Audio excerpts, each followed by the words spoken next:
Bwana Yesu asifiwe. Bwana Yesu asifiwe tena. Ningependa kuhubiri kuhusu nabii. Kitabu cha Yohana 7:17. Yohana 7:17. Nabii Yesu akawa anatembea. Yesu alikuwa anatembea Galilaya. Yesu alikuwa anatembea Galilaya. Hakupenda kutembea Uyahudi. Hakutaka kutembea Uyahudi kwa sababu Wayahudi walikuwa wanamtafuta ili wamuue. Yesu alikuwa anatembea Galilaya. Hakupenda kutembea Uyahudi kwa sababu Wayahudi walikuwa wanamtafuta wamuue. Yesu akawa na ndugu zake wakawa wanamwambia aondoke aende sehemu za mbalimbali ili watu wajue habari zake. Wakawa akihubiri pale, hawapendezwi na mahubiri yake, hawapendezwi na yeye.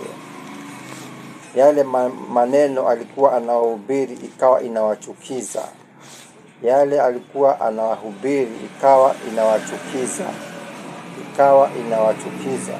Kwa sababu nabii anapohubiri watu watu wanamkosea heshima. Yesu akawaambia wale ndugu zake, nabii hakosi kupata heshima isipokuwa katika nchi yake na nyumbani mwake mwenyewe. Katika nchi yake na nyumbani mwake mwenyewe nabii haheshimiwi, wanamdharau. Nabii anadharauliwa nchini mwake. Nabii anadharauliwa kwake nyumbani. Ndio Yesu akaendelea kuambia akawaambia wale ndugu zake, ulimwengu hauwezi ukamchukia nyinyi. Ulimwengu hauwezi ukamchukia nyinyi, mbali hunichukia mimi. Ulimwengu hauwezi ukamchukia nyinyi, mbali hunichukia mimi. Kwa nini humchukia?